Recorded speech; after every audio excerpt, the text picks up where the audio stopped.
Welcome to Perpetual Backlog Podcast, the gaming podcast catered for you to listen and get through that pesky backlog of yours. With hosts like Aqua, I have no idea what I'm doing, Dalit Duskwhite, Come for the games, stay for my friends trying to kill me with their horrible puns, and Leek Wibble.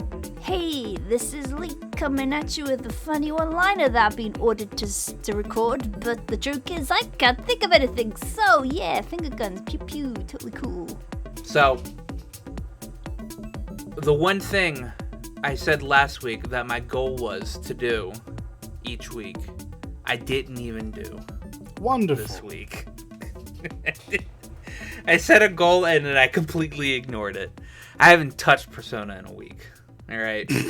Oh. Doesn't it come out next month?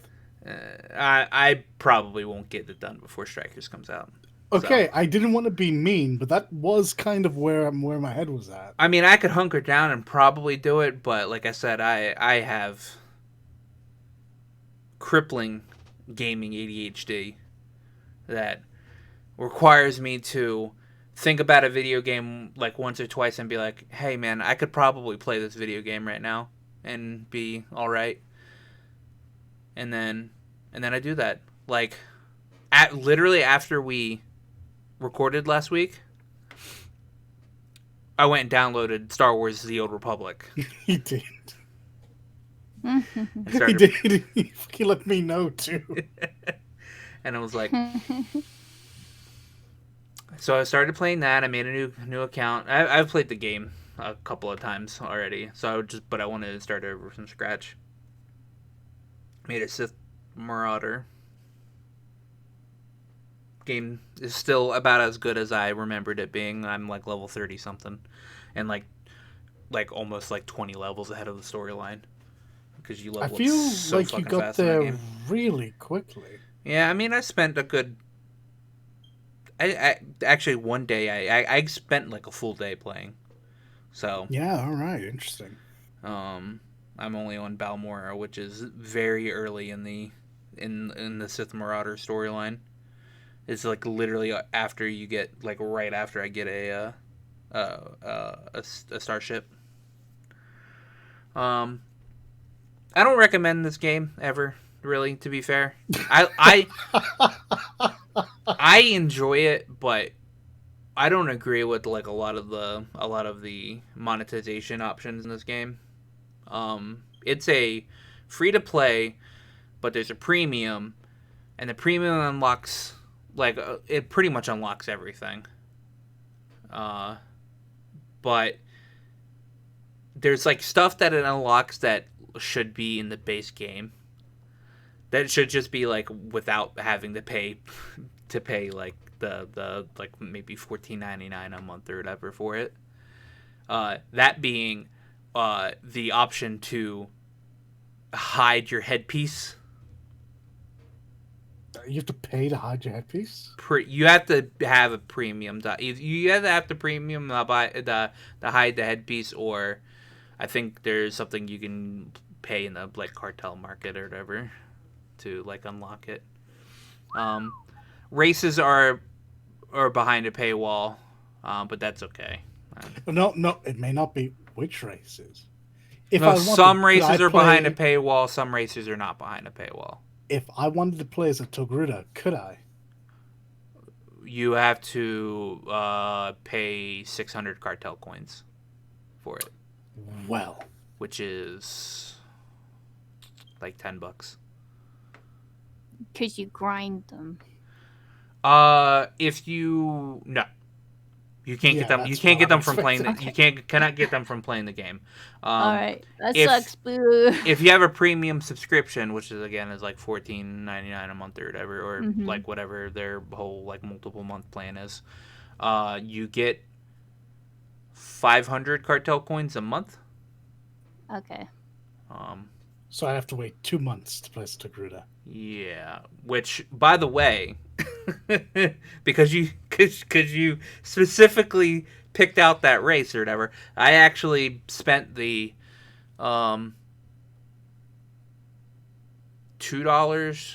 How much was? It was like $2.50 to get an extra 200 cartel coins to actually buy a Togruta race, to actually buy that specific race, because I actually want to make a light side character with that race.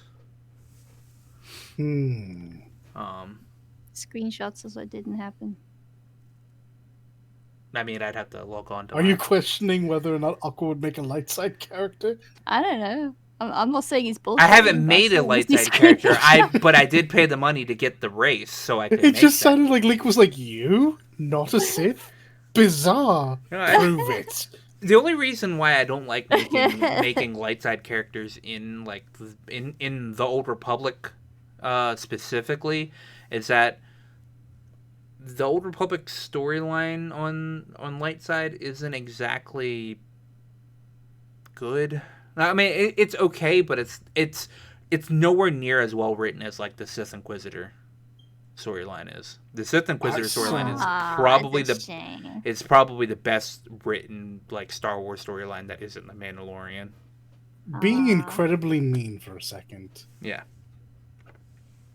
As far as older Star Wars writing, is light side ever more interesting than the dark side? I feel like it isn't. I feel like a couple characters managed to like become really interesting through like a middle ground. That's why people like Qui-Gon and Ahsoka are so interesting. But by and large, I mean, like there's Obi-Wan, who is a pretty good example of an interesting light side character. I can't name too many others. So, it depends on how you play the light side character. Okay, so in KOTOR 1 and 2, and mainly in KOTOR 1, playing light side was boring as shit. Alright? I always played dark side. Dark side made so much more sense to play, considering who you actually are in KOTOR 1. Yeah. Playing dark side makes a shit ton more sense. The canon side is I will give you that. The canon side is actually light side, but it sucks. In KOTOR 2, on the other hand, light side feels a bit better. Dark side's okay. And dark side is actually fun, and it's actually easy to break. You can honestly get your max dark side points in KOTOR 2, like the first time you land on Tatooine. There's a little glitch you can do with the kid that is on your ship, that gets like the stowaways on your ship or whatever, and you can continue talking to the kid and say the bad option over and over and over again, and you keep getting dark side points. So I've had max dark side points before even getting off of Tatooine. So this is literally the same cheese you use to guarantee the Tifa date in the original 7. Yeah. Okay. So, light side... Or the Barrett date. Or the Barrett date, yeah. Or the Barrett date. Light side in KOTOR 2 feels really good, actually. Just because of the story that KOTOR 2 has. You're in exile from the Jedi Order, and you're reclaiming your force powers back. There's a part in KOTOR 2 that feels better if you're dark side though, and that's so throughout the story you're trying to like bring your Jedi masters back together to help confront the overlooming Sith that's like came back or whatever. Mm-hmm. And you bring them together, but so what happens to your character before KOTOR 2 is that you get exiled, you get stripped of your force power, because you helped fight the Mandalorians in the Mandalorian War, and what happens is you meet this old lady named Kreia, who's actually like a Sith, who was once a Sith Lord, but you don't know that. But she's creepy as fuck, so you pretty much get the inkling that, or like you're like not as a character, but you as a player, it's like, oh, this lady's evil as fuck, and she helps you get your force powers back. But like, there's something wrong with how you got your force powers back. There's like an echo within it, and like the Jedi Masters, after you get them together, they discuss that there's something wrong, there's something unnatural about that, and that the Jedi Masters don't you know how Jedi are, they hate anything that isn't traditional. Truth. And they try to like stomp it out. And so like on the light side, when you get them back together, they turn on you and try to kill you. Blimey. Yeah. So that fight actually sucks because you're fighting 3 Jedi Masters at once. As you do. So that fight actually sucks as light side. And so it feels really shitty to play light side at that point in time in the game. Dark side, on the other hand, when each time you meet one of the Jedi Masters, because there's like 3 of them, so each time you meet them on like the respective planets or whatever, you can actually you can just kill them straight up there. And so at that point in the game, in the dark side, when you go to the point where like to actually meet the Jedi Masters, they're not there because you killed them all. So that's always nice. Well, you actually go up there and go, "Hey, I set a time, guys." Oh wait, yeah, I killed you. No, you go there and you go there and you do something else. So like in the overall scheme of the story, it feels better to be light side, other than that one part. Dark side is just kind of like, I mean, you end up doing the same thing anyway. In the end of the game, you end up fighting like the rest of the rest of the Sith Lords. And killing them anyway. Yeah. Power of one. Pretty much. But 2, sorry. I'm so sorry. That was fan base, don't come after me. Power of 2, sorry. Oh, the thing is the rule of 2. Shit. The rule of 2. Yeah, that's it. Oh god, I got it double wrong. I'm doomed. It's the rule of 2. True. There can only be 2 in the Sith. There can only be 2. Master and apprentice. For some reason, I got Highlander stuck in my head. There I can only be be yeah. My god. But see, the difference with playing light side or dark side in the Old Republic, all right, is that your choices in the Old Republic seem a bit like they're not. Let me see how hard it is. It's really hard to explain it because in KOTOR, they affect you like not immediately. Like your decisions don't really affect you super immediately, but in the Old Republic, they do affect you pretty immediately. Most of your light side and dark side choices affect you pretty immediately because they just like change the outcome of like some of your quests. Okay. So when you're playing, so actually, and this is something different that I'm doing. I'm not playing an asshole like really bad Sith character. With my You're Sith. playing Palpatine. I'm playing a good Sith character where like I'm not like when it gives me an option to kill, I don't choose to kill him. When it gives me the option, like the good side Sith people, it's to better the Empire, not to better yourself. So you pick choices that feel like they would better the Empire, not like you're not getting like personal gain from all of it. It's to better your actual side. But the Empire, though, you know. Yeah, you know. That and when you do a lot of dark side stuff, your facial you get like a bunch of cracks and shit on your face, and I don't really like. That. The truth comes out. Yeah.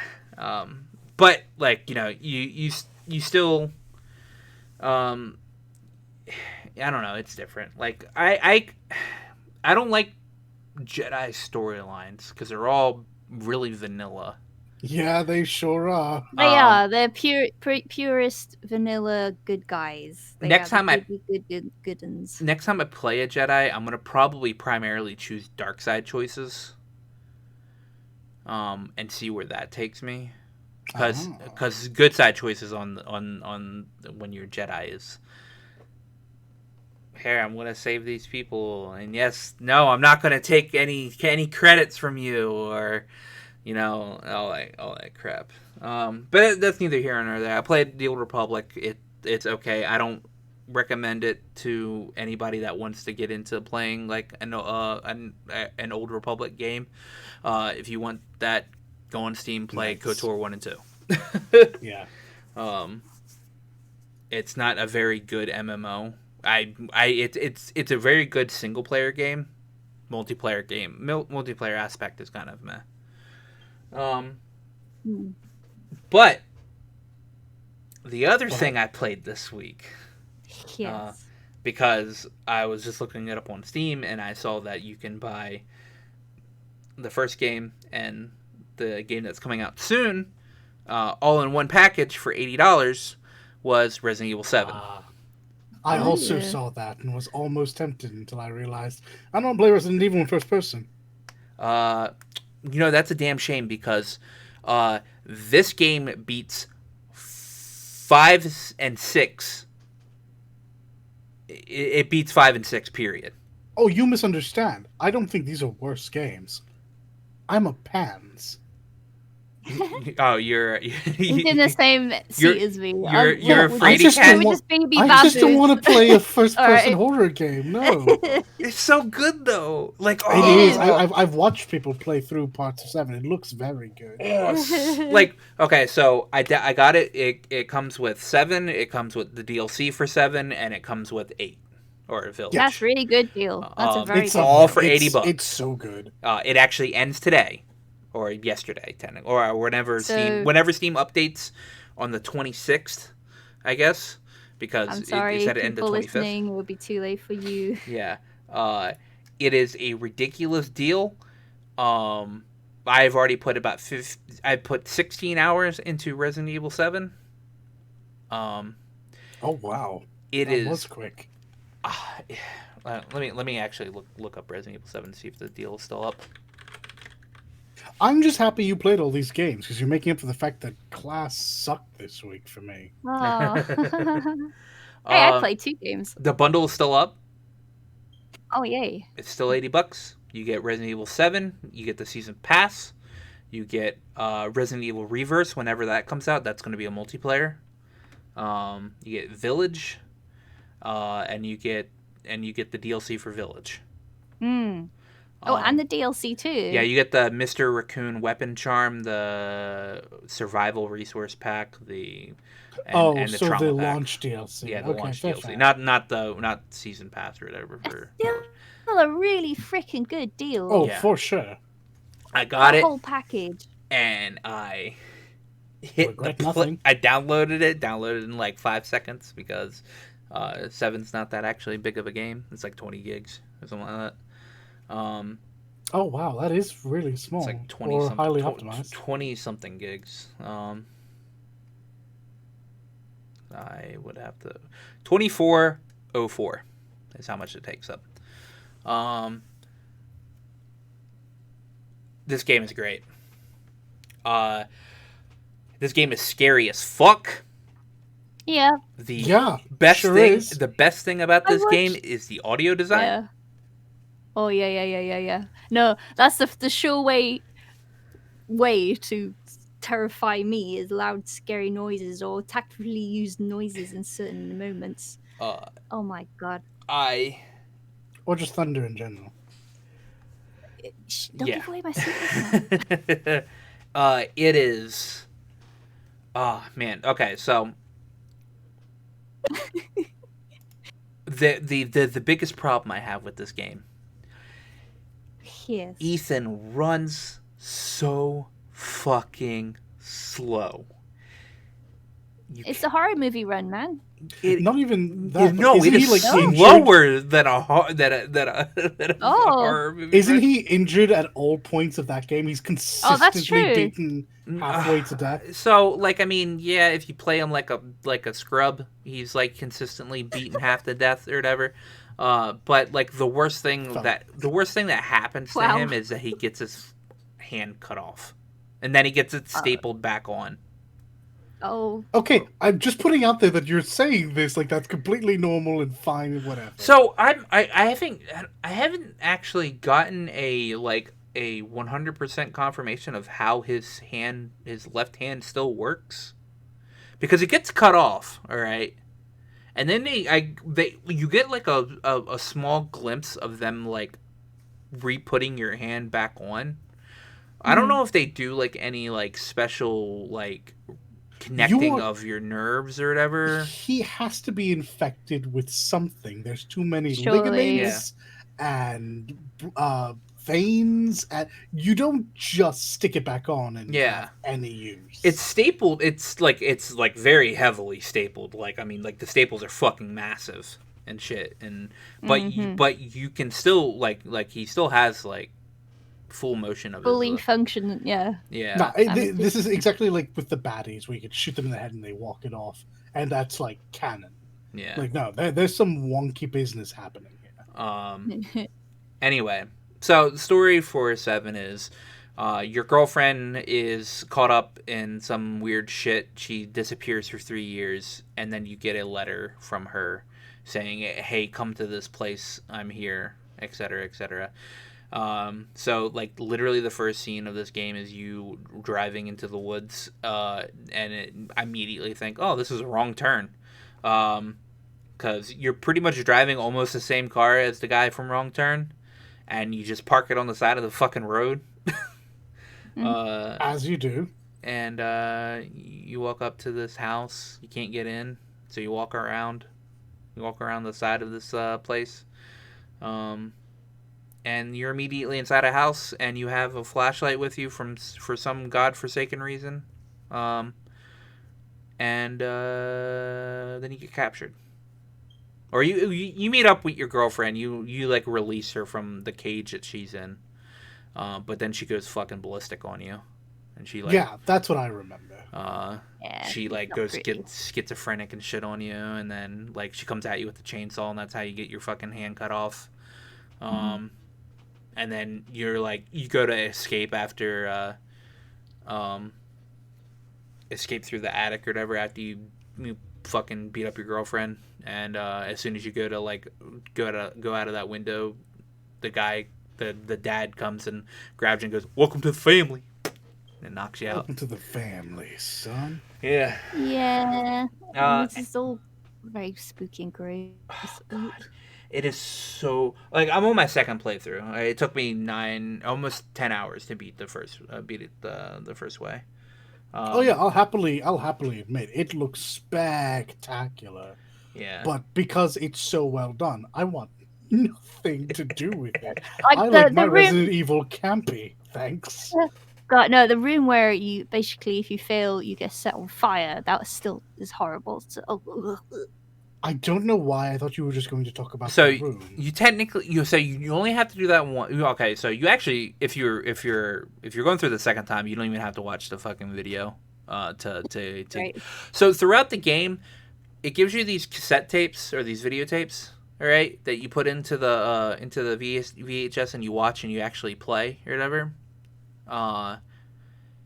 It actually gives you what's it, foreshadowing of like of stuff of where stuff is at when you get to that certain point.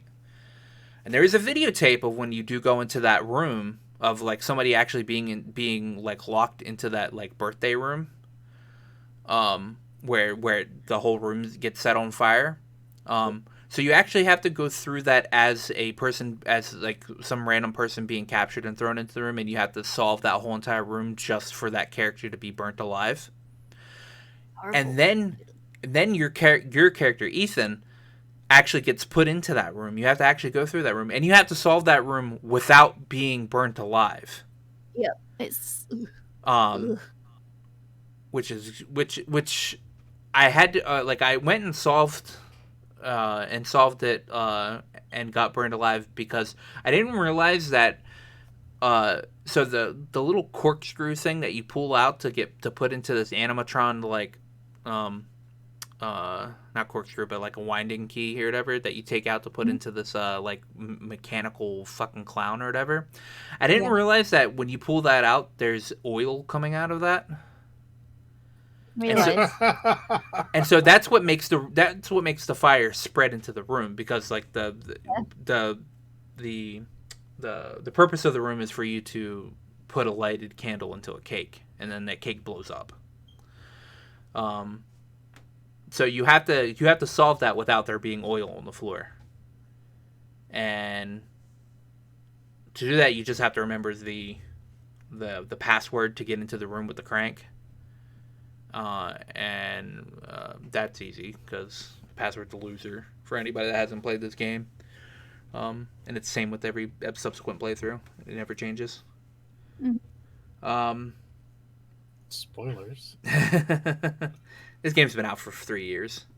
Maybe I wanted to get lit on fire. Maybe you literally just said you weren't going to play the game. I mean, you're right. So that's nice. So the whole entire thing of the story is that you're honestly trying to escape with your girlfriend, but half of it is Zoe, who is like one of the daughter of the guy, who also, like, they've all been infected. She wants you to collect these two things so you can make a serum to cure them. And what you do, you collect the things, they make a serum, and after you make the serum, you have a boss fight. You do the boss fight, and then you have a choice to either give it to the daughter or to give it to your girlfriend. All right, and this changes the ending somehow, and I'll explain that somehow, or I'll explain that, like, why I'm saying somehow it changes the ending, in a minute. So I give it to my first playthrough. I give it to the girlfriend because obviously that should be probably the canon ending. And so you escape, and you drive. You're on a boat, and you float past this big old tanker, like bigger than the tanker from Metal Gear Solid 2. Oh, yeah, it's a huge fucking tanker. And your boat stopped, and you get attacked by things that look like Ouroboros. By the way, there's like things that look like Ouroboros in here, and while you're on the tanker, it's explained why things look like Ouroboros in here. Ah, yes, complete global saturation. Yeah. So you get attacked, and your character gets knocked out, and you wake up as Mia, the Ethan's girlfriend. And so you have to go through the tanker, and you're being led by visions of this little girl. And she's like being like a brat, saying, you were supposed to be my mommy and everything. And she goes to like to make you remember by giving you a videotape, and you have to then play the flashback of your character, of Mia. Mia is apparently the caretaker of this girl who works for I don't want to say it was Umbrella, because it's not 100% confirmed that I didn't read anything that said it was Umbrella, but it was a pharmaceutical company that was experimenting with the bug, or like the Ouroboros thing from Africa. And like everything was redacted in the files, but like I saw a long word and it was redacted, and I was like, let me see if I can match the letters up, and it was enough letters to make Ouroboros. So I was like, okay, this is Ouroboros 100%. Fair. And it's a bunch of files, and she's like a caretaker. Her and this one guy named Alan, they're supposed to like keep her in check. This Evelyn girl is apparently one of the she's an experiment with like this virus, or this part of like the bioweapon. And her psyche's all fucked up from it, and she's like, all she wants is a family. Anyway, she gets loose in the tanker, and she just like starts fucking everything up. And you have to go through and try to you go through in the flashback and try to like capture her again, but it doesn't work, and Mia gets taken over. And the whole tanker gets taken over, and it crashes in the bayou, and that's how it spreads from the tanker to the Baker family, which is the house or whatever that's how it gets to them, because Jack Baker finds the girl and brings her back to the house, and then it spreads to them, and I think Mia's also there with them, and spreads from Evelyn and Mia to the family, and they go all crazy because of it. So you go through the tanker again as Mia to save Ethan, and like at this point in time, Mia's technically, like, I guess, cured from it, from like the whole like bio weapon. And when you go to save Ethan, Evelyn takes back over Mia, and then you wake up as Ethan, and you have to go through and try to kill Evelyn. And you get to make a neurotoxin serum or whatever that is supposed to stop Evelyn in her tracks, and which it does. But later on down the line in it, you realize that Evelyn is actually the old lady that's been following you. Because of the whole bioweapon that's inside of her, she's been aging progressively faster. So she's like, by the time Ethan actually gets to the mansion, the first time, she's just an old lady that's sitting in a chair. And so you get up. Oh, she's grandma. Yeah, okay. She's grandma. Yeah, Evelyn's actually grandma, and you get up to her and you put in the serum. She goes batshit crazy. The boss fight is easy. You just stand out of Evelyn's way and you just keep shooting her, and she like does like she's like super huge and giant and all that shit. She's like holding you up by your leg and you're just shooting her in the face. And then she like drops you or whatever, and you look down to the ground, like you look next to you, and there's like a case that has a gun in it. And you hold up your wristwatch, because you have like one of them Fitbit watches or whatever, or like an Apple Watch, and somebody's calling you, and you answer the phone, and a guy yells out, "Just take the gun!" All right, and you grab the gun and you shoot Evelyn 5 times, and it like kills her or whatever. The helicopter that's flying around comes down and lands. A guy comes out to you. He takes his helmet off. It's Chris Redfield. He's like, "Hey, my name's Redfield. We're here for you." I saw him. He doesn't look like Chris Redfield. He doesn't look like Chris Redfield. He doesn't look like how he looks like in 8. He doesn't. Chris from 8 looks closer to Chris from 6. Yeah. And so you talk to, you say, he says, "It's about time you got here." You get in a helicopter and you fly away, and then it pans over to the side of the helicopter, and it's an Umbrella Corporation helicopter. And then the first thing that pops into my head is, why is Chris working for Umbrella? That's not Chris. That's a clone, almost certainly. So, I mean, yeah, so he does not look like what he looks like in Village. So I'll go ahead and say that the Chris that like, and they might have like done some like rework between now and then. It's true. They might have seen the reaction and decided, well, maybe we don't want to do this after all. Yeah. So yeah, that happens and the game ends. Then you could do. So I'm doing a replay of it and picking Zoe, which is the daughter. To give the serum to, and the reason why I like gave an apprehension on if it actually changes, so you go through the whole process again, and you leave Mia behind instead of taking and take Zoe instead, but you get to the tanker, and what happens instead is that Zoe turns to a fucking statue and goes to ash or whatever, and then you wake up as Mia in the tank, like in front of the tanker again. So I'm not sure if it actually changes the ending at all. I still have to go through it, through the tanker and like the final bit of the game. So pretty much the same thing happens. So I'm not sure if the ending's actually any different. But then after that, I have to go through the DLC, the Not a Hero DLC, which is where you get to play as Chris. And Chris with a If K, that not is your actual real Chris. name. Yeah. It's just Chris with a K. It's Just not Chris Chris. with a K. Chris. You get to play as Chris. It's not Christopher, it's Christoph. Yeah. Mm. Oh, you get to play as Chris in that one, and then you get to play in the last DLC is the End of Zoe, which you get to play as the uncle of the family, Joe Baker, who apparently doesn't use any guns. He just uses his fists. Which I think that checks out. I think in the picture of the Resident Evil, one of the links that you guys posted up in the chat, the one where like the kind of looks like somebody's hulking out.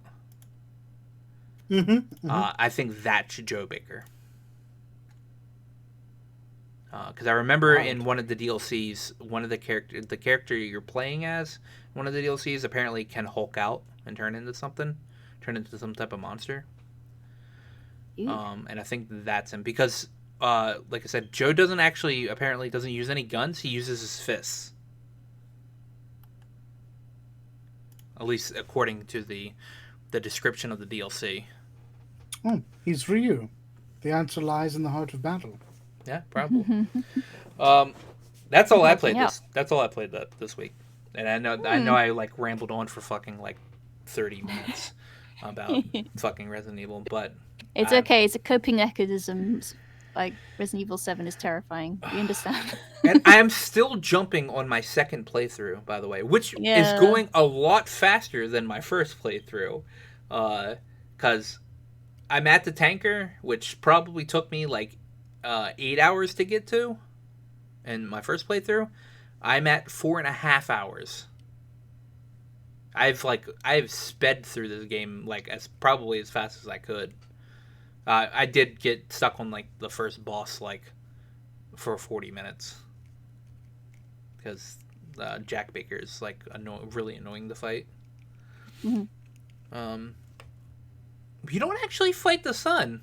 You don't actually fight Lucas, which is kind of weird. I mean, it's fine. He gets enough abuse from the family as it is. Yeah, true. In the dinner scene, he does get his arm cut off. Sure does. Delightful. He's like, "Oh no, not again!" That was the part that threw me. Not again. What do you mean again? Oh, in the fight against Jack Baker, the first fight against Jack Baker, or the first like boss fight when he's like coming at you with the jaws of life, pretty much. He like picks up the jaws of life and he goes, "This is groovy," and Ethan's like, "That's not groovy." I appreciate that dialogue. Yeah, the writing in the game is actually really good, and even though you guys are fucking babies, you guys really should play this game. Yep, sure am though. Yeah. Pity that I'm a baby. Oh yeah, okay, that's it for me. Well, I'm happy you're enjoying it. Yeah, and I'm gonna probably after I get out of recording here, probably gonna go in and finish my second playthrough so I can work on the DLC because I gotta like Resident Evil 8 comes out in May, so and this game is relatively very short to play, and I can get through it pretty quickly. Zoom. You also get to start the second playthrough with that pistol that you get right at the end of the game. Oh, that's good. That carries over. It's a replica of that pistol, so it's not as powerful, but still packs a punch. Yeah, it does still pack a punch. And not like those fists that you can apparently be using instead of a gun. Yeah, but that's a Joe Baker. I have to play that DLC. But what about you guys? I played 2 games. The other one was Abe's Odyssey again.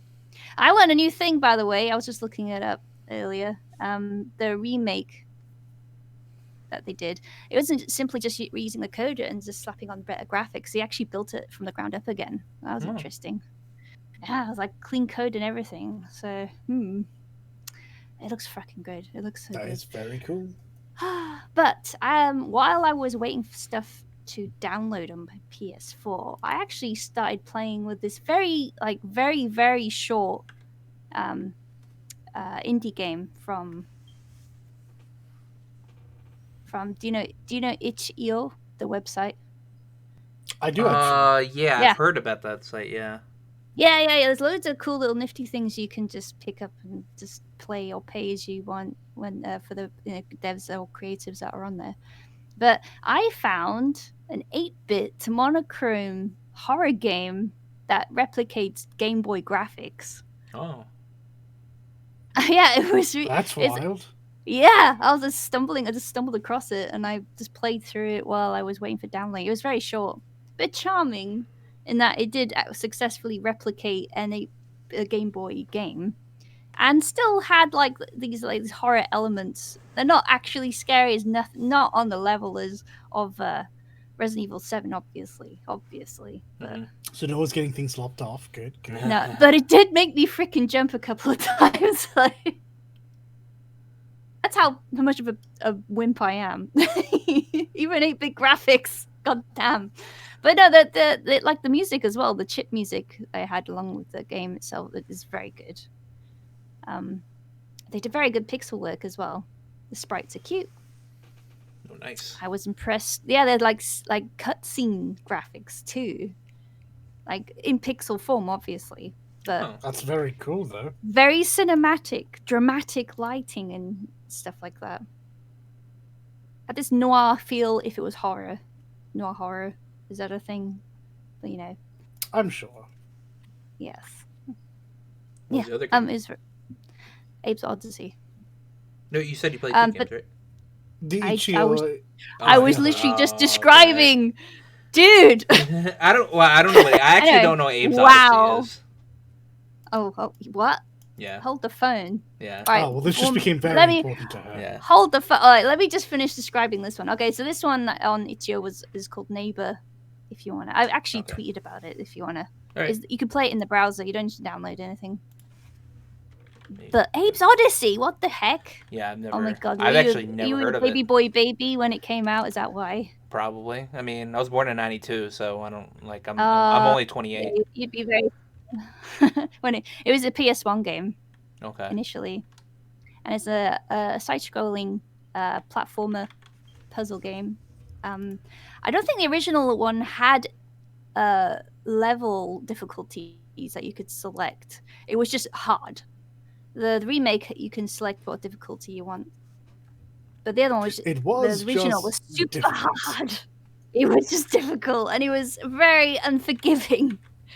You could save, but like in the original, if you died, you would have to go all the way to the beginning of that level. I think it's more forgiving in the remake. But yeah, you basically are fighting the corporation that you are working for, and it's technically slave labor. It's not really, you don't get paid at all. But this character you play as, the protagonist, is Abe. He is a janitor and stumbles across a board meeting. The company makes delicious food out of the other inhabitants of this planet, and unfortunately, the last bestseller had run out because the animal had become extinct, and they needed a new snack to promote. And when Abe stumbles across this meeting, they see on the screen that they're talking about is obviously his race, and he's like, oh no, and he like dashes off to try and save the rest of the workers. So what you're saying is Soylent Green? Essentially.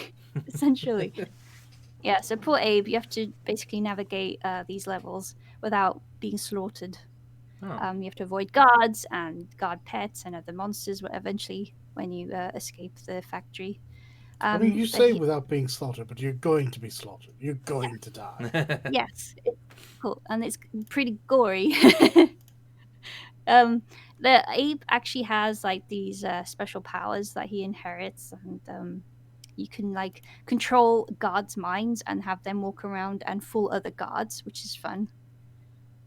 You can like ask, you can take over a guard, ask the other guards to follow you, and then you just turn right around and shoot them, which is there's like lots of different puzzles related to that kind of thing. Follow, okay. As well as hazards they have to avoid.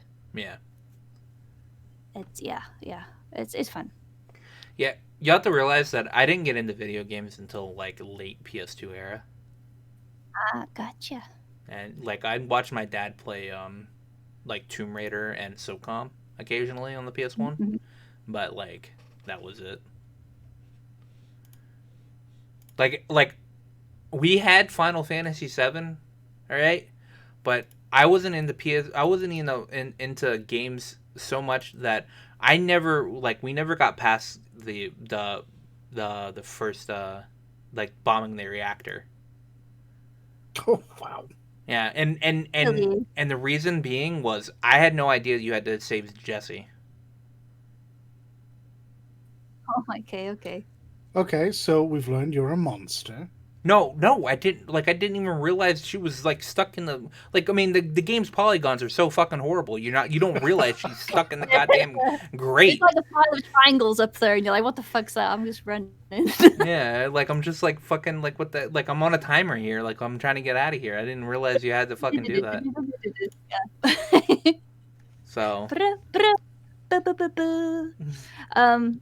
Well, yeah, I suppose. Well, so you just basically gave up because you couldn't figure out why you couldn't progress. yeah, and I was like fucking 9 at the time too. So Fair I'm enough. not wasn't into like video games. I didn't get into video games until uh probably until I saw the commercial for Kingdom Hearts. I know the one you're talking about. It was very good. Yeah, because I was like, oh my god, Final Fantasy character. Like I knew what Final Fantasy was, and like I'd watched like Advent Children. Mhm. Um, but yeah, like when I saw the commercial for Kingdom Hearts, I was like, Final Fantasy characters and Disney characters. Oh my god, has to be good, right? And then we got a Fortunately, PS2. it was. Yeah, we had a PS2, and then we got a Ship was annoying though. yeah. Gummy ship. No, I always skip gummy ships. You just make a block. You make a square, and you stay in the center. That's how you do the least amount of gummy ship stuff. That's how I do it now. Yeah. That's not how I did it the first time around. First time around, I was collecting all those blueprints. Oh god. Oh, I don't know how I did that. I was so bored on that island. Yeah. Um. It was like a prison, surrounded by water. Aw. So what'd you play this week, Dalit? Nothing. I didn't right? play much. Lord of Mercy class was rough on me this week. I ended up having to sit through and do a lot of stuff when I would normally have free time. I did finally beat Dante, Hey. so take that, little brother. So what else did I play? What else did I play? I don't think I played Hades. I think that was it. I just did not have time, so You it was didn't just play Hades? I was just that, and I might have, but I'm mostly done with Hades. So all my Hades runs are for the well-being of my heart, not for a goal. Hmm. But yeah, no. I genuinely just did not have time to do much. So it was mostly Bloody Palace when I had a couple minutes here and there when I needed a break from music theory and from sound studio production. So Well, that sucks. Because video fortunately, games are this week's life. looking to be better. So I mean, hopefully that's not true this week. Yeah. Hopefully, you're gonna get Resident Evil and play Resident Evil 7. yeah, sure, bud, absolutely. Oh god, I was tempting to watch. I was tempted to watch another like GDQ video again because they put all the videos on their YouTube channel. Do it. They've been running for about 11 years. The one I wanted to watch, and I'm not sure if I will instantly regret it because it's terrifying. It's the CD-ROM Zelda games, Oh. the ones I get memed Darling, a we're lot. watching that together. Yeah, We're there's one. The absolutely Zelda watching the one. Wand of Gamelon. That's it. Yeah, Gamelon, we are that's watching this together. it. Good. Yeah, no, you have to defeat Gan and Yeah. my boy. It's fine. It's fine. I mean, he gets to go bomb some Dodongo. I think one of Gamon you're actually playing as Zelda. Actually, to be honest. One where the bad guy dies and then Zelda goes good. Like, I oh think jeez. so. Yeah. But yes. I guess we'll get into the news now. Yes. The lovely bit of news that we've gotten this week. So, first off, Valve's apparently getting fined for an exorbitant amount of money for antitrust issues in the EU. Yes. Yeah, it's like 8 million euro, almost 10 million US. $9.4 million 9.4. Goodness. for geo-blocking. Geo-blocking is basically a practice that they use to restrict the sale of the titles, 100 PC titles apparently.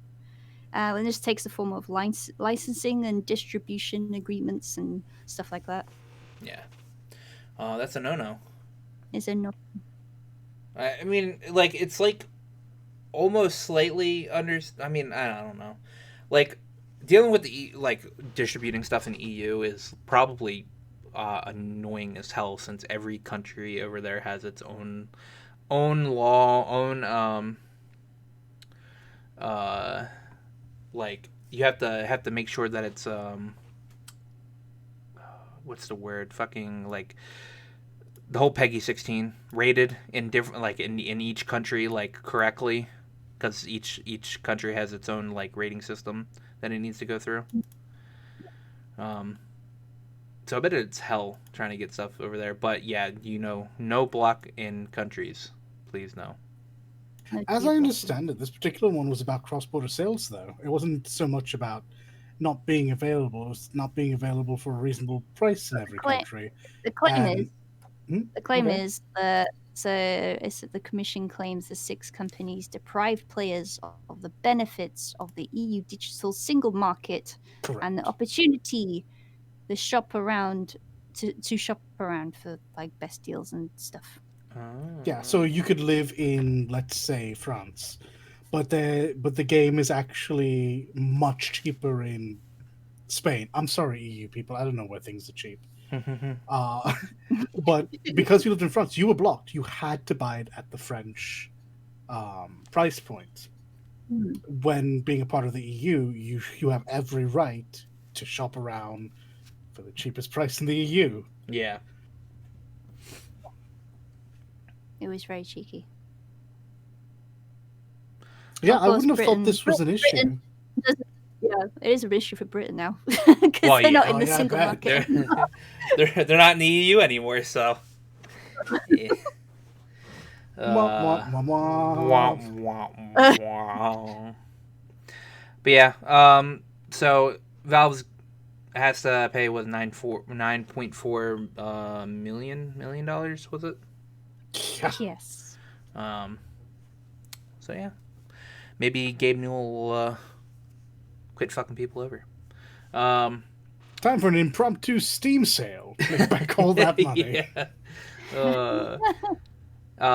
Next up is Valve is actually apparently reportedly working on a fully immersive brain-computer interface gaming system. So I guess we're taking that step into full VR. This is the follow-up. Is like, fuck the market.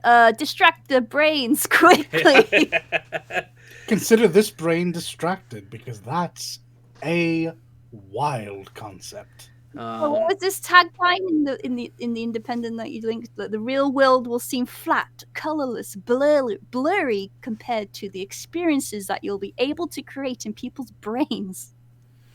Yeah, that's a direct quote from Gabe Newell. Man.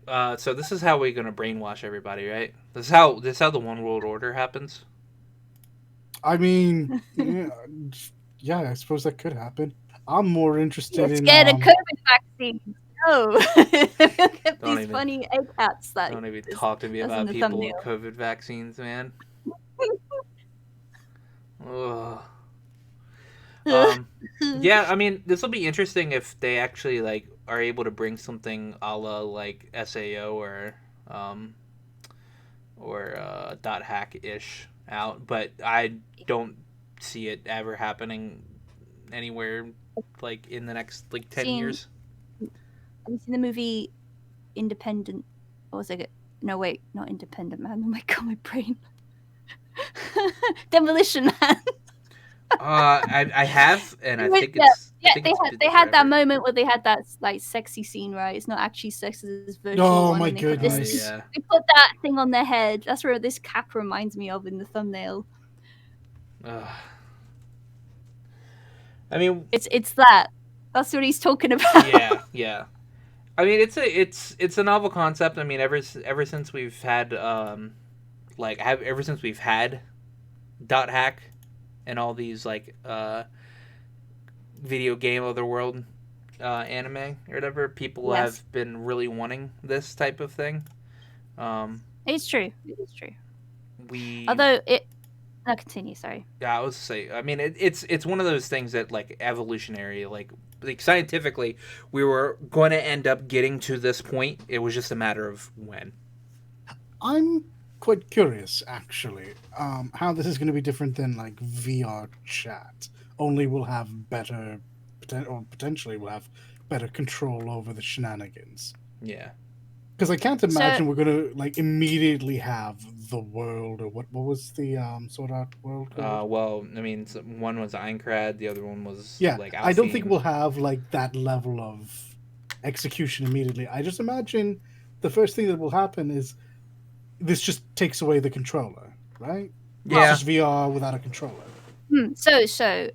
this is actually called, this technology is called brain to computer interface, BCI, and actually was started. The research was started in the 70s in California, Los Angeles, actually. So like, there's the National Science Foundation. They started researching this, like ways to basically interface with computers and have like direct control, and a lot of this research has gone into good things like non-computer games, but for helping the like paraplegic, for example, Hmm. to use a computer or use a screen or that kind of thing. Yeah, with only using their brain. Aha, Yes. accessibility features. Hmm. This I can get behind. Indeed. Yeah. And that's been going on for a long time. I think it was made, there was big news about it recently as well. Um, people want, research now is going into it again. Well, now Valve is specifically working on it for gaming, Yes. so this will be. Man, I wonder how bad the calibration's got to be, because like obviously everybody's brain waves are different. Yeah, I'm assuming you'd have to train it. Yeah. Very much like the learning AI is quite prevalent now, and it's even down to the very simple things, or things you don't really, you do take for granted now, like Siri. They are always learning and training to your voice, even though they don't even freaking work and actually like pay attention when I say Siri. Hey Siri, fuck you. No, just when you say things that sound like "Hey Siri." Apparently. Oh man, that what you just said there like reminded me of that meme where I forget what it came from, and I think it was like a game show. Or not even a game show, honestly, but where the guy comes in and he's like say something or whatever, and then like he shoots him and says "bitch" or something like Oh, that. yeah. Like literally, that's immediately what I thought of. Like leak said Eric, Siri. Eric, listen, look at me, look at me, look at me, Look at me, bitch. bitch. I would kill myself. uh, so yeah, Uh, that's what I thought. But yeah, I mean, like I said, this is one of those things that like it was gonna happen at some point in time. It just mattered at that some point in time. Sure. But I don't see it coming to like SAO levels anywhere near within like the next 10 to 20 years. We're working on too many different stuff, too much different stuff for it to like actually be like super researched. Um, so Snap's going to be 6.8 gigs, which is actually kind of big for a Switch game. Let me snap all the mons. I mean that is actually pretty big for a Switch game. And then on top of that, you'll be saving screenshots. Yeah. So get a bigger SD card, people. Are they gonna do a demo for Snap? When does that come? When does Snap actually come out? That is a good question. Pokemon New Snap. Oh. There is no release date on it. Yeah. What are you talking about? It's in March of 1999. No, New Snap. It's specifically called New Pokemon Snap. You know Nintendo and their naming conventions for fucking video games. But yeah, it's 6.8 gigs. It's pretty big, and you're going to be making a lot of pictures. So definitely make sure to upgrade your SD card if you're sitting with one that's like relatively low. I think I have a 36 gig, so I'm not going to run out of space anytime soon. An RE Village demo came out this week on the PS5.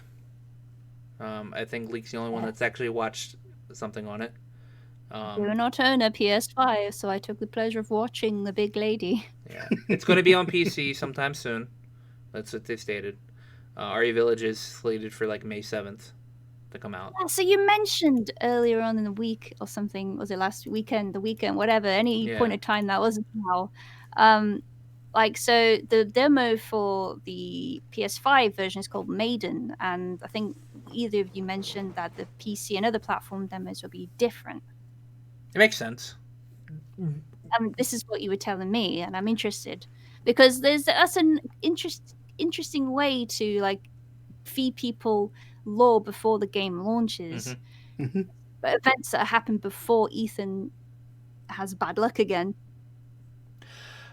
See, Capcom does these weird things when it comes to and this was just for Resident Evil, because like their Monster Hunter demos are just usually like a vertical slice of video of their game that you could just play in a fucking like in an Echo box or whatever. Capcom does this weird thing with their Resident Evil demos where you can either play it once, you have like 10 minutes, or they're going to be different for each platform they come out with. Because the Resident Evil 2 demo, you can only play once. Yes. It was literally called the one-shot demo. Yeah, the demo that came out on PC, I think it was both PC and PlayStation. You could only play it once. After you got through it the first time, you couldn't load it back up and play again. Resident Evil 3 demo, you could play multiple times. I think that was one that it had like a different slice of the game.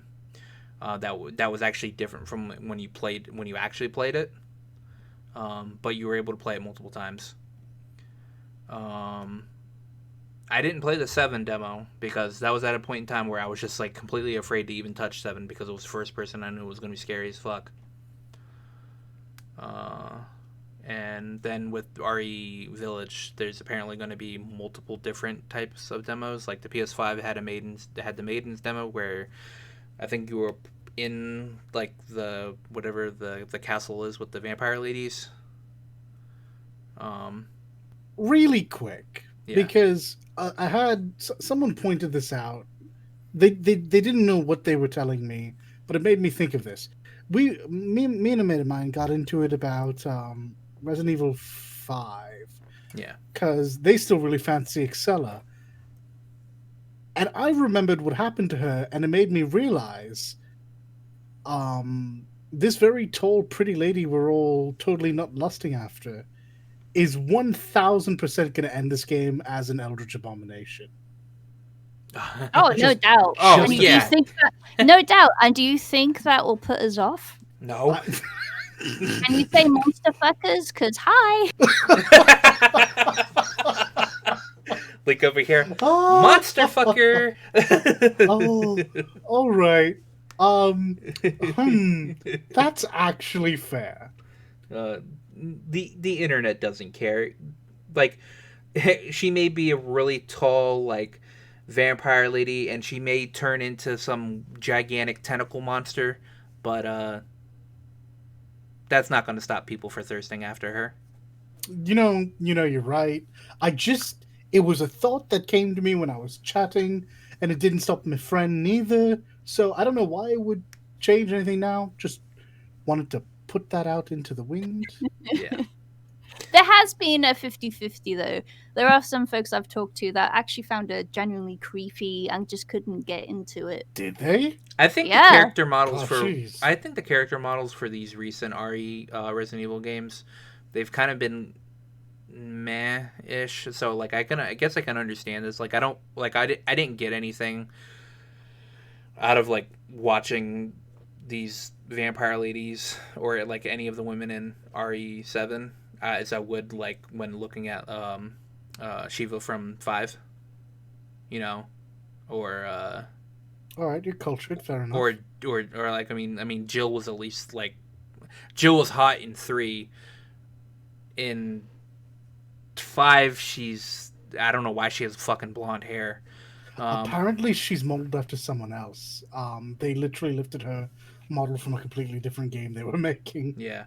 Or I mean or as good looking as Ada is, you know. Oh yeah. Yeah, So, yeah. but here's the thing though. Before I get myself in trouble, these women. The difference is these women are based on real women. Yeah. Like we've Yeah. seen the face actor for Lady. These are actually mocapped and everything. Yeah. I forget her name now. So, I mean, People just call her Lady D for now. I'm trying my best not to call her that. Because that's only going to make her think she Well- has a dick. Well, no, that wasn't my reason. It is now. Something like Dimitrescu or something like that. Yeah. And one of her crazy, totally not daughter cultists legitimately looks like the Scarlet Witch. Oh yeah, she does actually. I got Yeah. that. Or what's her name? It's not Mary Kate. It's Elizabeth Olsen. Yeah.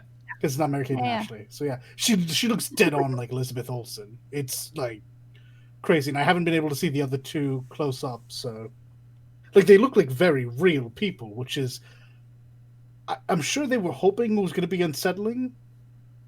And I guess for some people it is. For some people who just get nothing from that. Mm-hmm. But for me, they're some of the most attractive ones they've created. Like Sheva is also very hot. Ada is also very hot. But they look distinctly not real, if you catch my meaning. No, I agree. The very tall lady, I've seen her face actress, and she also has a very pretty face, as you can imagine, having it used for this character. So, different strokes for different folks. Yeah. It's across the board too. I was even looking at Japanese Twitter and like fucking like honking the horns. Let's go. Was it Hakushak-sama? Yeah, I think they tagged her like that. I'll have a look again. Yeah, I wouldn't be surprised. The, when someone put it out to me, I actually looked it up, and yeah, she's a dead ringer for that urban myth. Yeah, no joke. I'm interested in playing the PC demo whenever that comes out. Hopefully sometime soon. Yep. I mean, with it releasing so soon, I wouldn't be surprised if it releases next week or the week after. Yeah, hopefully. So next, Dalit just like pointed this out. So yeah, Cyberpunk 2077 is actually happening in 2021. Microsoft. This. Microsoft patents an ability to recreate how your dead loved ones into a chat bot, like how they talk, by using like pictures and their posts and just how they talked online and everything, and their social media like stuff, all into one. And like it creates like a chat bot so you could actually talk to them. No. It just sounds creepy. It does. Yeah, I mean, and like I said chatting as well, like the timing of it too, for goodness sake. Like people all over the globe currently are mourning and would love to be able to talk to their loved ones again. I think it's very decisive, very I'll tell cheeky of you them. what, though, my brain's not good. My brain does bads all the time. Yeah, I took care of my grandmother for the last 20 something years of her life. Mm-hmm. I still will catch myself walking down the stairs, hear something behind me that sounds vaguely like my grandmother, sigh, turn around, walk into her room, nothing. You just go, fuck. Yeah. I don't need a computer further confusing my easily confused brain. And it's getting me a water. Cheers. No, just like I What? randomly, I can still hear her go, "Al." I was like, oh, "I'm coming." I walk in. It's just me in a dark room going, "I'm a fucking idiot." Oh my god. Yeah. I don't know. This reminds me of a case in South Korea. A mother I lost already a don't child. like this. Yeah, no, a mother lost their child from leukemia, it was, or something like that. And they recreated her in VR, and then she got to spend time with her and had a picnic and stuff like that. And I just think to myself, what does that do to like the mourning like process? Obviously people react to these sorts of things differently. I mean, like one person mourns another way, different to another someone else, and some people are better at managing their sadness or moving on even. But would this be unhealthy for some people? It Oh, almost certainly. it doesn't it so here's the thing about death. After a while, you need to like remove your extreme attachment because like I mean it's the mourning process. The mourning process is that you come to grips that the person you loved is gone and there's like nothing you can do about it. All right, this is going to possibly is going to hurt people in the long run because people are just going to get attached. They're going to be like, okay, well, maybe my son's not dead. My son is now this computer. Like it, and people are just going to get too attached to it. Now, it should also be noted that this could also be used by perfectly healthy people who Yeah. just want to have a friendly reminder or be able to show their kids, this is what grandma was like, this is what our Mm, conversations were like. yes. But I Yes. do worry about these fringe, well, hopefully fringe cases that could end very poorly. Yeah, this is why I try to say there are some people that handle it differently, and I would Mm-hmm. try to stress that because not everyone processes things the same. But there are cases where it's just gonna go wrong. Yeah. No, and you'll probably hear a lot about it once this like thing actually gets up and running. I mean, it's just a patent at the moment, so um, I don't actually foresee Microsoft probably releasing this for probably another year or so. Gosh, yeah. Like, would it be an opt out thing or an opt in thing? Because that's very big difference, I think it just really. might be a software you're able to Information. download. Yeah, I don't know. I mean, you know how much, like for example, you're scrolling on Facebook, and then suddenly, for example, an advert comes up, and you don't recall searching for it on Facebook per se, but there it is, targeted Yeah. ad. Like technology, for good or ill, is always listening now, Mm-hmm. and most of the time it's harmless. It's literally just for advertisement and that kind of thing. But it's always catching stuff from you. And is this another thing that's going to do that? I mean, possibly, but like, I mean, I feel like this specific thing is just going to be like a software that Microsoft will probably sell because they're obviously going to want to make a profit out of Mm, it, and yeah, that you yeah. can download to specifically do this thing that they created for it to do. It'd have to be contained because Yeah. it'd be very. I don't know. It's such a gray area. Mm, Depending how on its use, it'd be leaning into something a bit. Ugh. It's It's just creepy. definitely not Just something the I thought want of to it. deal with. Yeah. Uh, um, but in another roundabout thing that Microsoft has done this week is they announced that they were raising Xbox Gold price up from 30 to 60. And then after the backlash that happened immediately after, it took them less than 12 hours for them to be like, "Oh, no, we're not going to do this. We're not going to do this. We're not going to do this." Don't worry, guys. Gold price isn't going up. Sorry, I hiccuped. It was. I hit the enter button on accident. It was astounding. Someone legitimately said, "Okay, we've had this here for a while now. It's time to finally up the price." I think our base will understand. So, gold's now $60 per, not $60 a year. Was it $60 a year? Yeah, it was $60 a year. Yeah, $60 a year. To which every Microsoft user all my time I was like, "Well, guess I'm getting a PS5 now." Oh wait, actually no. I think it's $30 for every 3 months. They increased it to $30. They increased it to $60 every 3 months. Ooh, it was something like that.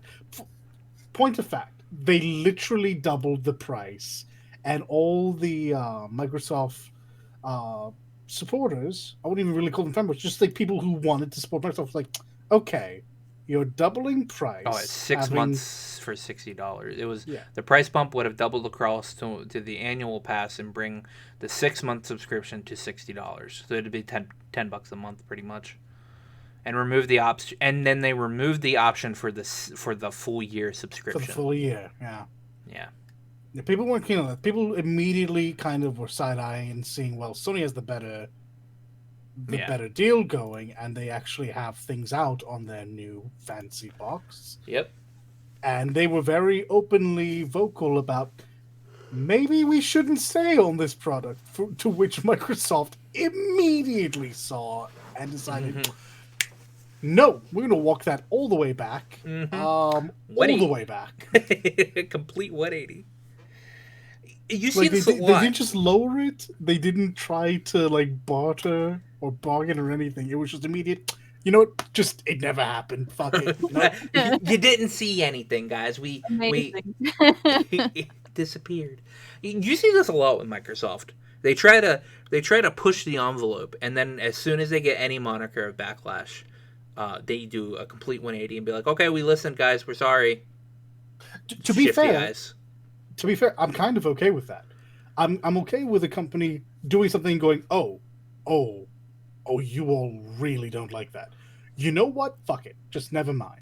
Never mind. There was no way honestly, they weren't going to get backlash from this. Of course. No. Someone clearly had to have said behind the scenes, this is going to go over really poorly. Nah. We need to milk all the money we can out of them during this pandemic. Now, that said, this could have been easily tested by leaking the idea, or hell, this is going to sound ridiculous, but coming out and having a dialogue. Microsoft doesn't do that. No. They just buy companies and do whatever they want. Admittedly, none of the big companies really do have dialogues. The companies under those companies might. Yeah. But like the actual parent corporation, they never do. No, this was a bad look, and they got cold on it. And the only thing surprising about this is how quickly they backpedaled on it. They didn't stand their ground at all. No. They were like, they saw the ground, like they saw the rug gets swept up from under them as soon as they said something. They were like, delete button. Yeah, it's like suddenly they saw the cash being flushed out of their golden toilets. They're like, nope, can't have that. But yeah, I mean, I don't have an Xbox anyway, so I have no reason to get gold. Even though, I have no reason to get gold. The only money Microsoft gets for me is the $16 a month for PC Game Pass. Yeah. So I did hear some people say some pretty salty things that I'm not sure are true.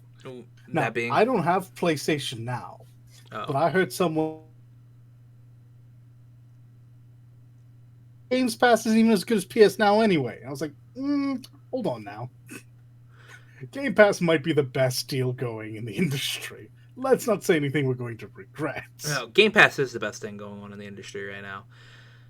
that being said, Sony all Sony has to do is push their Copy it. yeah. Just All like no, Sony has to just legit. copy it. Yeah, Don't even be don't even be transparent. Just fucking copy that shit. That's all they need to do. yeah, and they'll just win. Period. Uh, but you know who's not winning? The players, because or the gamers, because Vicarious Visions got absorbed by, or announced that they're being absorbed by Blizzard this week. Um, uh, which is in some sites is never a really good thing, because you always hear EA absorbing all these companies and then like doing nothing with their IPs. Um, in this case, it's also still a bad thing, because apparently Vicarious Visions was working on a Diablo 2 remake, Supposedly. and that's most likely being canned. Which really sucks, because as somebody that didn't play a lot of Diablo 2, I was really hoping they actually do a remake of Diablo 2, because I know I've never heard lot, anything but good things from it. yeah, a lot of my friends like they praise Diablo 2 to the ends of the earth. And if we could ever get like a modern Diablo 2, or hell, like maybe just like a re-release of Diablo 2 and then have their Yeah. servers be up. Yes, I'm one of those people. I love Diablo 2. I played it on LAN so much in my house at uni with my friends. I Loved don't it. necessarily know that this means they're pulled off it. I mean, this seems like an excellent thing to keep them on to generate redonkulous profits. Well, no. See, here's the thing: is like, it's not that Vicarious Visions is being like bought out by Blizzard or like Activision or anything. It's the same thing with when EA did stuff with like what's the Dead Spaces um Visceral or whatever, Visceral Games or whatever. Yeah, Visceral Games. Yeah, they just they just take all of their IPs. Yeah. And that's literally it. Like Blizzard probably has no inkling of wanting to do this. I would disagree. I think they need as much goodwill with the Diablo fan base right now as they can muster. Yeah, but that doesn't mean they're going to do it. This is an NA company we're talking about here. It's true. They're immensely It's true. greedy. I don't know. I care. just feel like it feels weird to have one of your IPs being worked on and then suddenly stop that out of spite.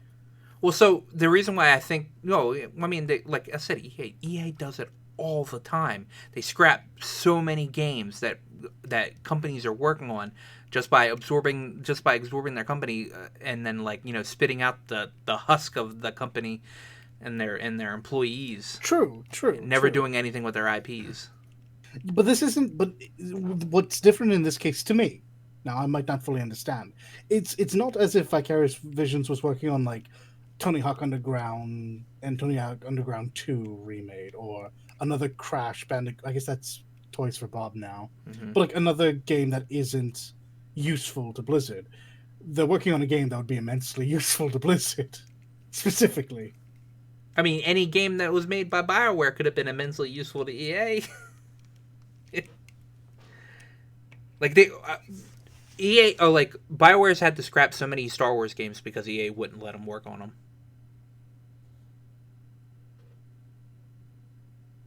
Yeah. God, EA's stupid. Yeah. Like there was that what is that Uncharted-esque type Star Wars game that that a couple of studios from EA was working on, and they've scrapped it like 4 or 5 times. So like, I mean, I don't see, and especially with this next thing about Blizzard's Team 1 being is fair, dismantled. Because they are replacing. They've already been dismantled, and Vicarious Visions is replacing Team 1. Yeah, so like I don't see them working on a Diablo 2 remake anymore. Well, I mean, so my goodness, does that mean they grabbed Vicarious Visions to work on StarCraft 2 and Heroes of the Storm? Yeah.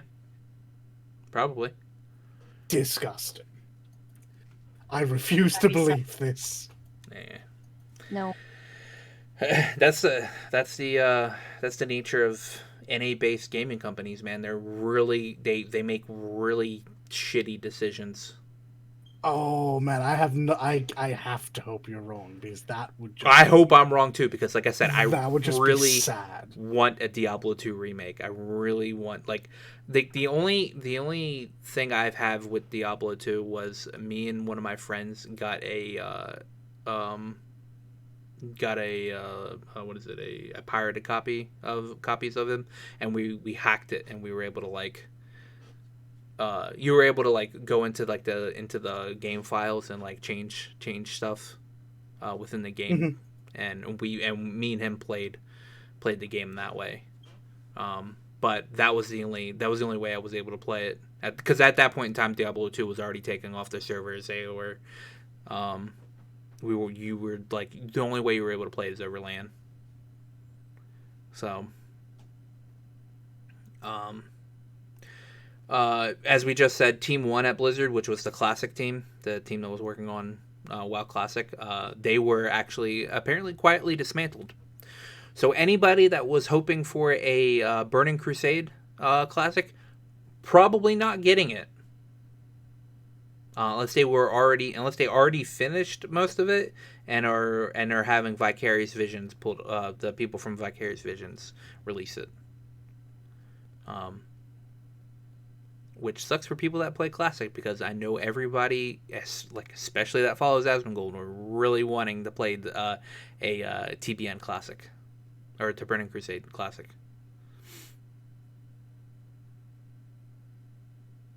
Well, we'll find out soon enough. If they're going to put a Burning Crusade Classic out, it's going to be sometime within the next 6 months. I say if it gets past August, it's not going to happen.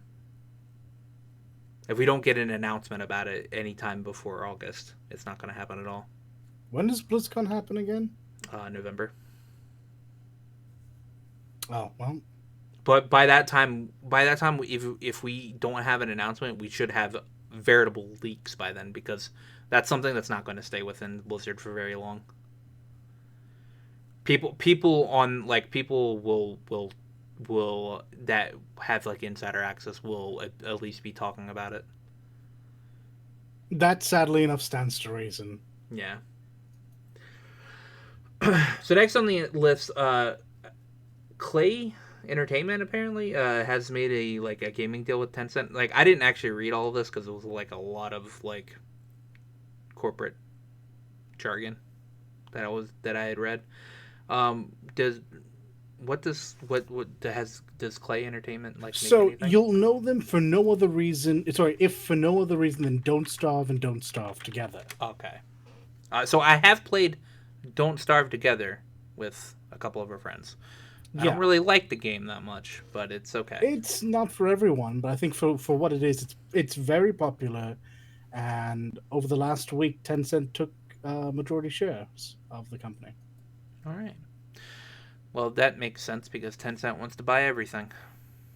I mean, solid move. Yeah, honestly, a lot of people, a lot of like my friends, when they see Tencent's name like attached to a gaming company, they get a bit of like apprehensive about it, because Tencent is They are gaming Disney. Yeah, it's like gaming Disney, so they don't want everything owned by Tencent. On the other hand, usually games that Tencent put their hands on, that's not mobile games, because I'm gonna push mobile games off to the side, because no matter what, they're always like lucrative. Mobile games are a different thing. Usually when Tencent puts their name on like a big company, or like a maybe AA to AAA type of company or whatever, it usually means very good, because they are pushing money into that company, because Tencent is fucking rich as all hell get out, and they're just like funding these gaming companies to make games, and they usually don't do what other publishers do and stick their greedy little fingers into them and tell them what they can and cannot do. So I normally see Tencent as a good thing. I don't know what the hell was that. But yeah, I mean, I've played Don't Starve Together, and it's fun-ish, but I don't know. I actually like playing those type of games. Um, I'll be interested to see what Clay Entertainment does with this. I This mostly see influx this just as an influx of capital. potential Yeah, capital. Yeah. yeah. It'll be interesting to see what they do with it. If they decide to branch out of like what they normally make and make something like along the lines of like maybe a double A game. Who knows? Indeed. This next one, and I actually thought of something that went along with this. That went along with my theory earlier that I had the other day. Um, so Square trademarks Ever Crisis in Australia. They sure did. Okay. You know what they didn't do? Trademark the other two. Trademark the other two. This is why I think this is coming out soon, and this is why I think this is a DLC. You know, your original pitch to me did not sway me. I had not at the time considered that they did not also trademark the other two. Yeah. That is actually a fair point. That probably, I mean, that doesn't probably, does point that this game's further along. Yeah. I still don't know about the DLC versus a real game, but it's certainly going to come sooner, and we'll certainly know more sooner. Only in Australia they trademarked it. Well, they trademarked it in other places like a couple. It's years currently ago. trademarked in Japan, the EU and NA, and Australia now, I believe. Yeah. Yeah. Okay. And this So is all the just major Ever Crisis first for this one. shift areas. Yeah. Yeah. I mean, it could be DLC. I'm assuming you mean attached to remake of 7. Remake 1. Yeah. I am not adverse to it being DLC because it means I won't have to buy a PS5 yet. Yeah. But I just don't see anything about it being DLC. I don't see any reason to assume DLC just yet.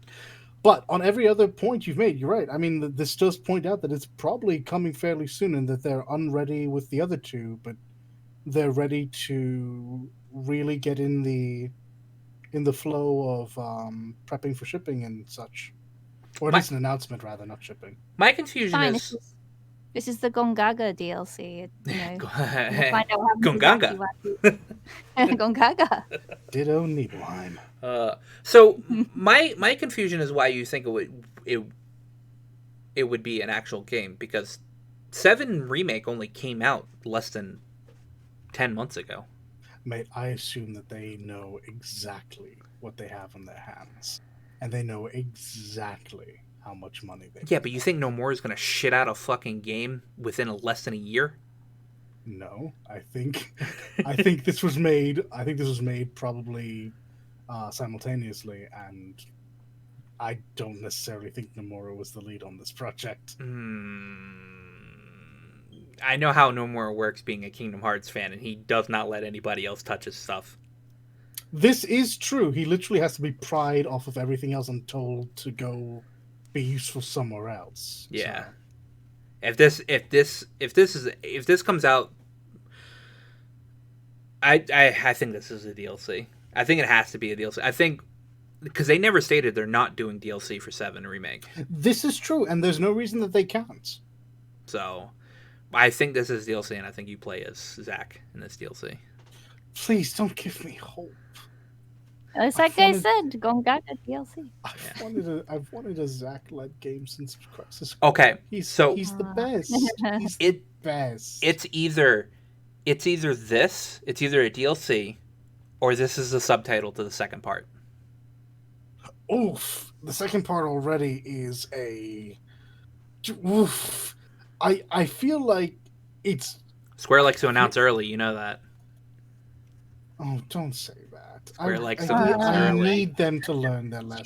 You know that. It is the most frustrating thing about major game releases, and it's my least favorite part about the investor-developer relationship. I hate that games are announced more than a year out. It bothers me to no end. I think it's also terrible for the life cycle of the game, for the hype cycle. No, yeah, I agree. But I think it stands to reason that they've yet to learn their lesson, and that's a distinct possibility. Here's a okay. Let's be real. Most of Square hasn't learned their lesson.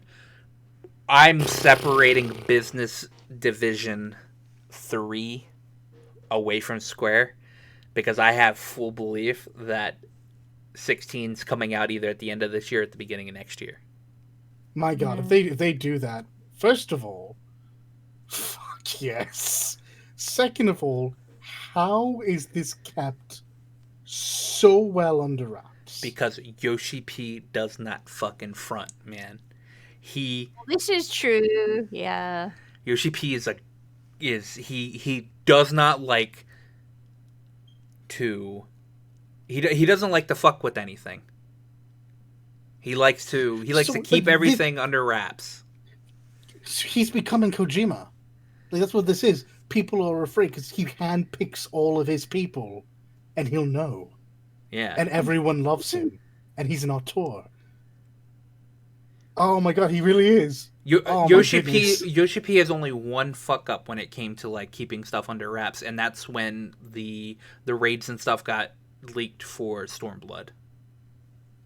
Oh God, I remember right. that. Yeah. Yeah, when I forget what the guy's name was, but he was like with his clues too ever since the Sam Raimi thing, because he was genuinely shocked people got it immediately. Yeah. Sam Raimi. Yeah. Yeah, he was genuinely surprised. So Yoshi P knows what he's doing. That's the thing. All right. Oh yeah, I absolutely trust him. Yeah. Oh my goodness, he's shown nothing but like a solid work ethic, and now a solid leader. Like, just he's super rock solid in his leadership positions. Yeah. So that's why I leave Business Division 3 or Creative Unit 3. I forget what it's called now. This is biased. But yeah, this is biased because we're all 14 fans. We're all 14. I think we're all on this particular point. But yes. Unanimous. I think Ever Crisis is DLC, and I think it's going to be slated for this year. I think they're going to announce it sometime within the next couple of months because of them specifically just trademarking Ever Crisis in Australia. Dude, I'm all for this. I hope you're right. And because they specifically do Ever Crisis, and normally Oceanic trademarks are typically 4 to 6 months out. Okay. Well, we'll see. So, hopefully.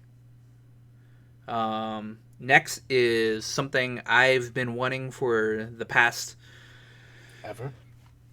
since I played it on Xbox. KOTOR is reportedly being worked on. A new KOTOR is reportedly being worked on by an unknown studio. That isn't from EA, and that isn't from BioWare. Now, remember I said I was talking to you about recent hirings from a no way Konami's working on this. There's no way. What?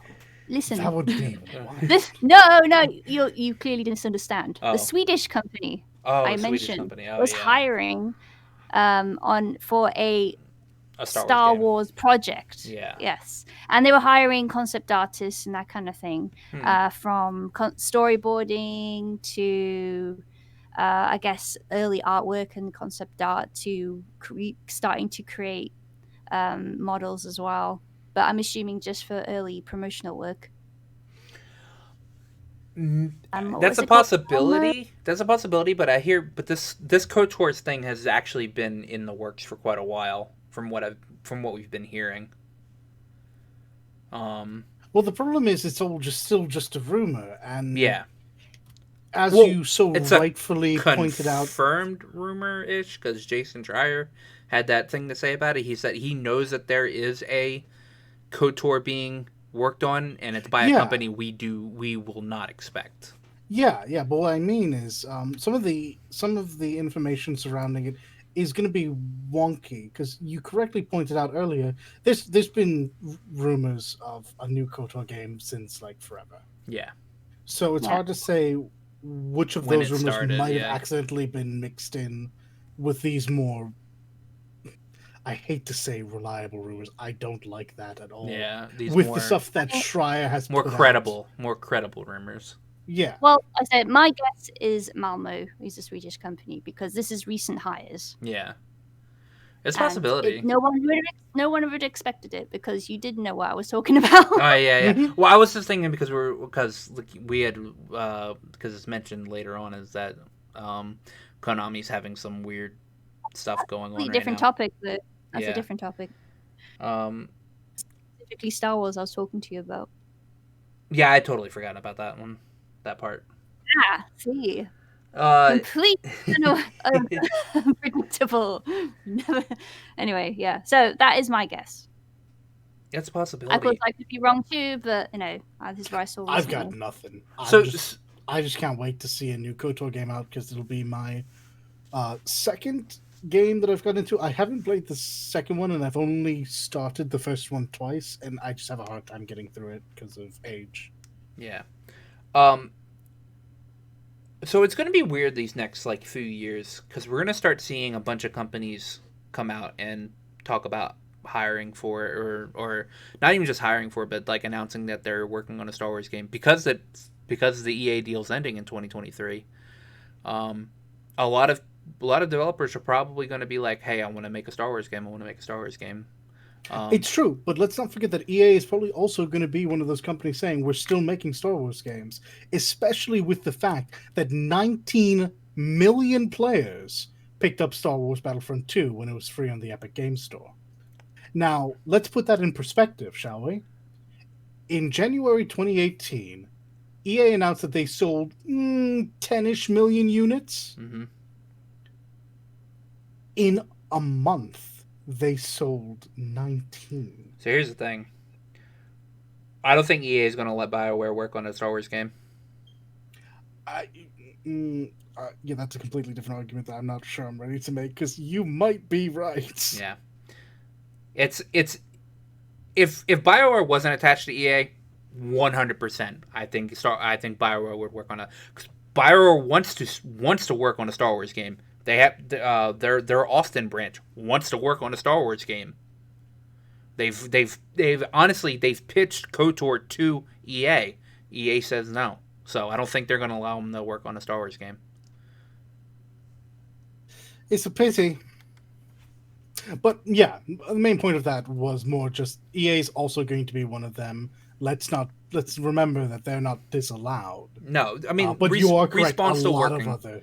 Respawn's working on Fallen Order too. Yeah. So, but it will be exciting to see these other companies. I mean, I'm gonna name a couple of names you like and a couple of them you don't. I would like to see Naughty Dog get their hands on it. I'd love to see Santa Monica get their hands on it. I kind of want to see Kojima and Koji Pro Productions make a Star Wars game. I think that would be fucking mental. Oh, that would be so weird. Like, I want a surreal Star Wars trip, sure. No, I wouldn't mind Naughty Dog working on a Star Wars game. I don't care anymore because Neil Druckmann's not a writer. He's the president now. He doesn't work hands on with the games anymore. Yeah. I am thinking of it just as what has the companies put out before? Would I like to see a game in a similar but different style? And yeah these three companies in particular, maybe Guerrilla as well. Oh god. I think like these four companies would excel at making like really good. I'm now thinking of a Horizon Zero Star Wars game. Yep. Yeah. Like another thing, like Malmo is a place in Sweden, so like there's loads of companies there. It's like Ubisoft is one of them. Sure. Yeah. That could be a possibility. Well, Ubisoft is working on a Star Wars game. Ah, well, there you go. Okay. Yeah, because them and Massive Entertainment, the people that make Division. That's right. Division. They announced they're working on a Star Wars game, an open world one actually. Yeah. Really? Yeah. Ooh. So I can't wait for that. That's possibly what I saw then in that case. Possibly, actually. Yeah. They might be working along with Massive Entertainment. Actually, open world would be very sweet. Oh Maybe we just have all of us have our minds blown. Bandai Namco is making this. Wait. yeah. The Arise I team has do been moved over. Oh a god. totally out of the park studio. Never ever. No, who's the Mortal Kombat team? NetherRealm Studio. NetherRealm Studios. Oh my gosh. So, Turns out the big announcement is just Yoda and Vader coming to Mortal Kombat. God. All right, last we have is okay, so this was real corporate mumbo jumbo Yeah, it sure was. that I clicked on the Konami links and I was like, okay, I don't understand a bit of this. But apparently there's some Konami rumblings. Somebody reported that they're shutting down their game studio and then Konami said no they're not. So what's going on? Yeah, there was a lot of rumors flying around and like non-articles going, just repeating the rumors. So there's like some people say this, Konami says they're insisting they're not shutting down any game division, but they have dissolved like 3 divisions Mm-hmm. recently, and it's on their website. You can see it. So who knows? It's We'll a bit find of out. a rough. I just said we'll find out soon. So you go ahead, Dalit.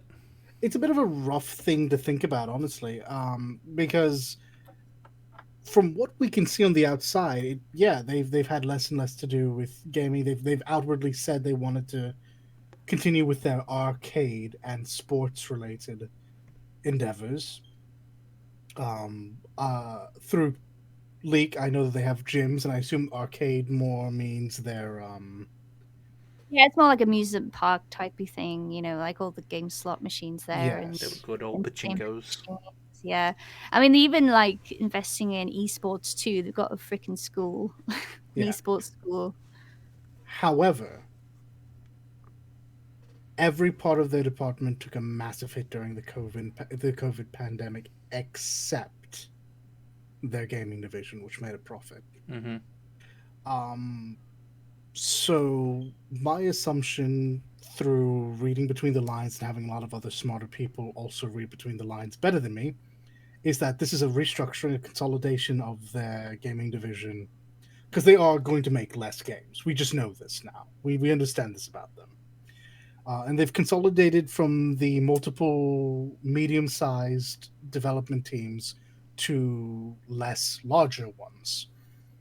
And that they will continue because they want to keep their IPs. Their IPs make them money, even if they just have them to lend them out.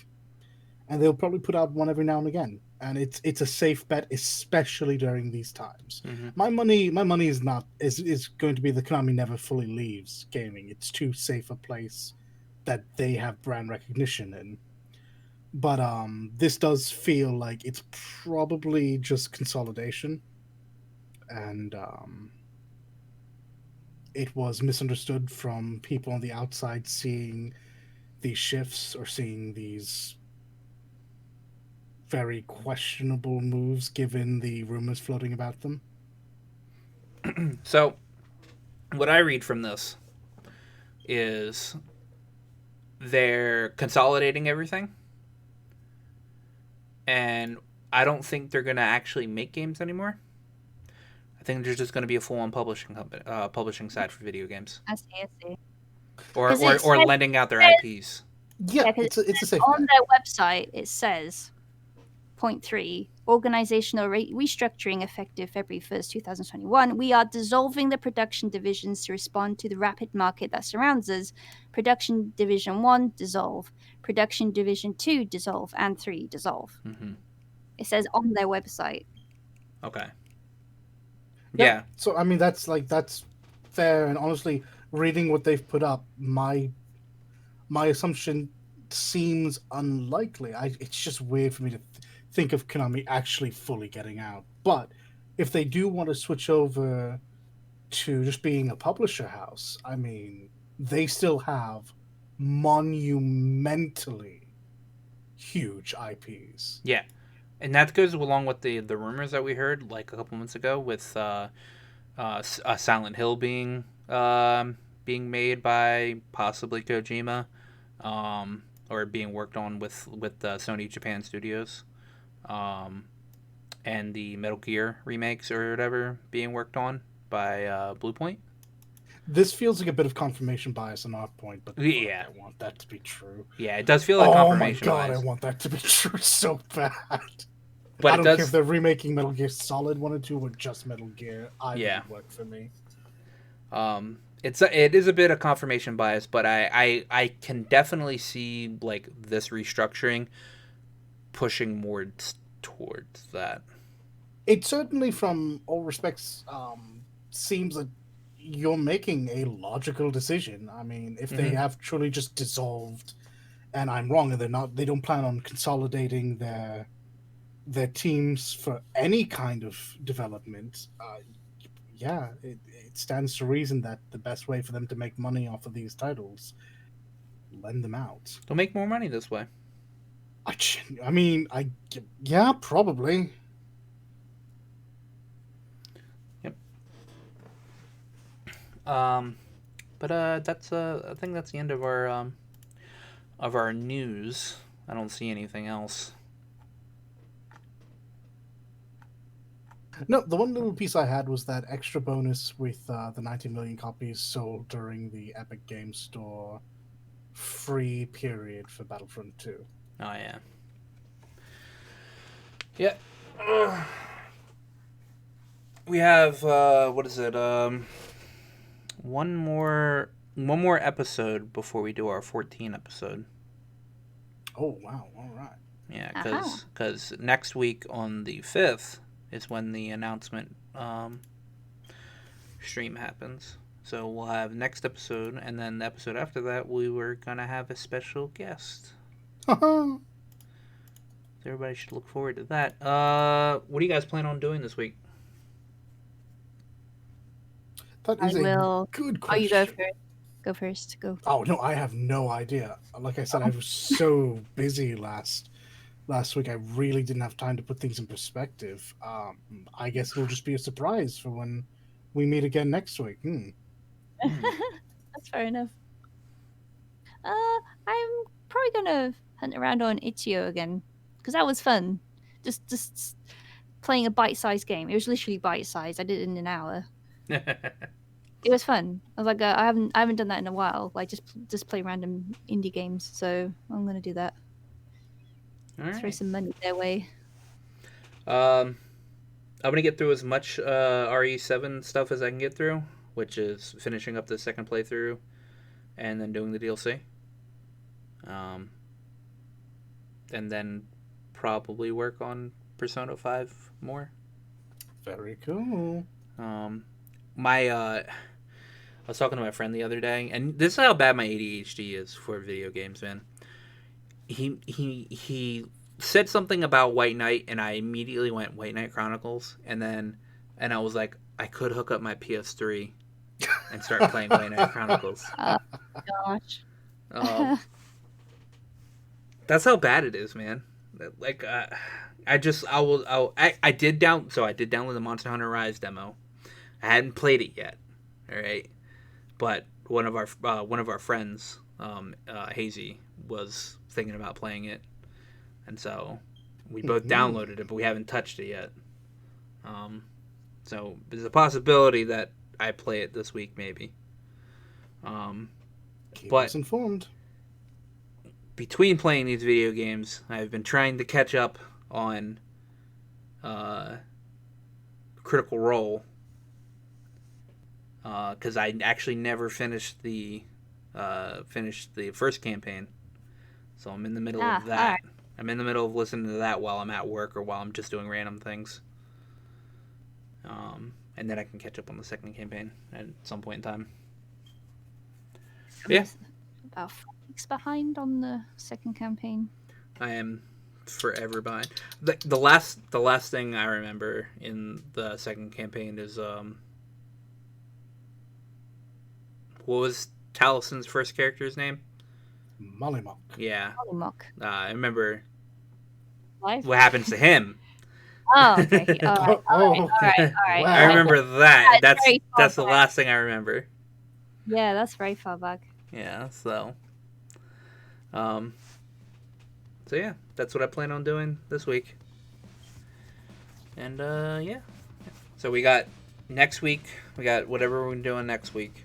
And then on the 5th, we have we're going to record our reactions to the 14 announcement. Yeah. And then the episode after that, we have a special guest coming on for the 14 announcement. Woohoo. And yeah, that's our plans. So, I think we'll see everybody next week. Take care Stay now. safe, everybody. Get vaccinated. Thank you for listening. If you like this content and want to see more, please like, favorite, and subscribe. Links to our Twitters are in the description.